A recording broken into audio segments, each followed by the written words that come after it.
Ladies and gentlemen, welcome back to the channel. My name is Brad Hughesby, and I am back with a Chi-Town Sports Notre Dame football recruiting update video. It has been a long time. I am sorry, but I'm here to make 2 or 3 videos a week now consistently, probably until National Signing Day. So I'll be here for a minute. Don't worry, guys.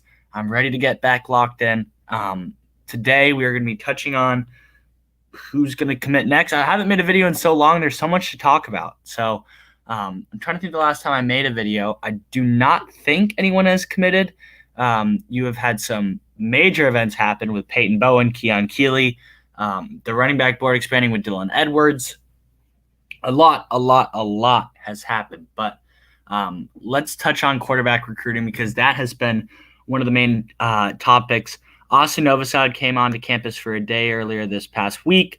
I don't think anything really crazy came of that. I think he's going to end up at Baylor A&M. Kenny Mitchie just niched an offer from Notre Dame. I think Notre Dame could very well land him, but guys, it's not a slam dunk that they will. Pittsburgh has a really good setup for him. That was his first Power 5 offer. I think he loves the offense there, loves just everything about Pittsburgh. I mean, they have a great family feel. I think he'll get early playing time. They just fit who he is. But he also understands how big of an opportunity he has at Notre Dame, academically and athletically. I mean, being the quarterback in Notre Dame is a big deal, and the degree you get at Notre Dame is a big deal. So I think that matters a lot with Minchie. They're going to get him on campus sometime soon, I believe. Probably not until a game in the fall because, well, the dead period, I'm pretty sure just ended yesterday. Maybe it ends tomorrow or today. I'm not completely certain, but yeah. So watch out for Kenny Mitchie. Running back wise, they offered Dylan Edwards a few days ago, the Kansas State commit. He actually decommitted on Friday. Guys, schools like Clemson and Oregon are pushing as well, but I actually think Notre Dame's going to be the one to land him. This is a player Notre Dame fans should be excited about. This dude has speed. 4.35, I believe he ran that at a camp a few weeks ago. This kid is electric. He's a speedster. You can put him in the slot, special teams, running back. He's just a gadget guy. He's going to get you yards, and he's going to make some big plays happen. So I love this offer. I think Dylan Edwards is a really talented player. Wide receiver-wise, you have Braylon James, Rico Flores, and Jaden Greathouse committed. I expect them to take a fourth, and I know everyone's been down. Ronan Hannafin, he's going to leave. He's not going to come. Guys, I don't know. Ronan Hannafin has gone pretty dark.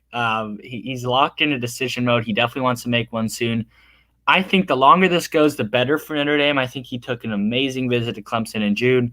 They knocked it out of the park. But I think the more he sits on this decision, the more of a chance Notre Dame has. And I think it's about 50-50 right now. Honestly, if I had to pick one school, I'd lean Notre Dame just ever so slightly. But we shall see. At tight end, they're done. Cooper Flanagan, offensive line. This is all 2023, by the way. I'm just going through. I haven't made a video in so long. I'm just going through all the positions for you guys. Offensive line is done. Defensive line is pretty much done, except that they offered a few guys. They offered Caleb Herring, the Tennessee commit, the defensive end. I wouldn't be surprised if they offer the defensive end Joshua Mickens from Indiana, from Indianapolis. And they also offered, I believe his name is Blake Purchase, Iowa State lean from Colorado. He's a talented kid. We'll see what happens at the defensive line position, though. If Keon Keeley leaves, I definitely think they take one of them. If he doesn't leave, then we shall see. Linebacker. There's one guy left on the board, and that is Mr. Jaden Osbury. He will be committing this Thursday, August 4th. I believe Notre Dame will land him. And then at the defensive back position, this is where it gets interesting. You have Ben Minich, whose highlights you are watching right now. Very talented player. I think he's a 4-star composite player. Very smart kid, too. I could see Notre Dame landing him. He canceled an Oklahoma visit that he was supposed to take, took an official to Duke, Wake, and Cincinnati back in June. But we shall see. He is yet to lock in a decision date. And then you have the Peyton Bowen stuff. I don't love when you're committed, you're taking visits elsewhere. Maybe 1 or 2. I understand he was trying to get his little brother involved, but these 2 visits have to be scary for Notre Dame fans. He's visited both these schools before. There are a lot of connections to both programs. Honestly, the odds Notre Dame hangs on to him are probably just about 50-50 right now. It's really a toss-up. I expect both to him and Keon to have a decision if they're going to take more visits or not in the near future. If I'm Notre Dame, you really have to push harder for Bowen. He's been taking more visits than Keon, more serious visits, I should say. Keon, he hasn't really taken a ton since the spring and the winter, but this Alabama one was big and it was lengthy. So we shall see what happens in both those recruitments. But Peyton Bowen definitely worries me more than Keon. Keon just has a lot of connections in Notre Dame. I know Bowen's mom wants him at ND, but I mean, these visits, his little brother, his friend, Jackson Arnold, there's just a lot going in Oklahoma and A&M's favor. Distance from home, I think, plays more of a factor with Bowen. And he's also an early enrollee, so he's going to be on campus in early January.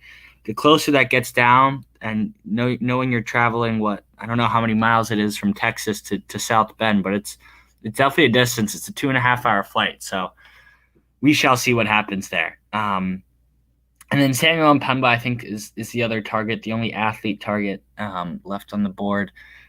Georgia, Oregon, Tennessee. This one's, you would have thought Notre Dame might have landed him a few months ago when things were trending in that direction, but honestly, it's a toss-up right now between a few schools. They'll host them for the Clemson game. They're going to get a shot. We shall see what happens. So 2023 is done, at least for what I'm talking about. I do think they'll wrap up their class decently soon. I don't know what that means because they'll probably have another guy or two later, but their class is pretty much done, and all the commits other than Bowen and Keeley are virtually 100% locked in. They would sign the NLI today, National Letter of Intent, not NIL, we've all been talking about. But let's touch on some 2024 guys. First off, CJ Carr, he's staying in the 2024 class. I know some people don't love to hear that. Honestly, if it was up to me, I would definitely try to get him in the 2023 class because then you can go after guys like Julian Sayin, some of those bigger fish. But at the end of the day, it's totally okay. He's going to lead that 2024 class. He's doing great work with guys like Justin Scott, defensive lineman from St. Ignatius in Chicago, wide receiver Ryan Wingo. He's just doing work right now with some of these guys. So honestly, at the end of the day, it's totally fine. He's going to recruit some big fish to South Bend. He'll be on campus for, I'm assuming, most of the game days, so watch out for that. And Notre Dame's big visit weekends, if anyone is curious, will probably be the Clemson game.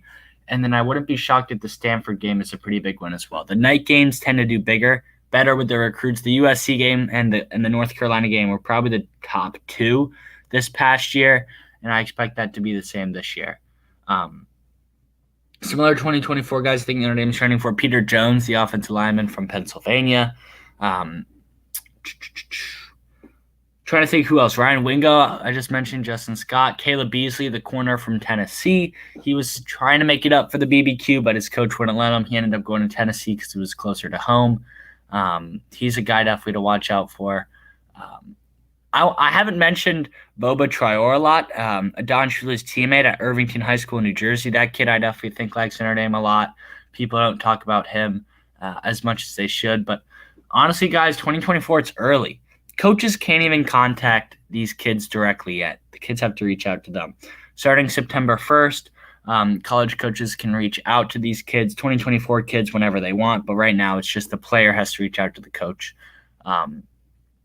So yeah, well, that's my video, guys. Thank you for watching. Make sure you like, subscribe, comment if you have any questions, and that is it from me.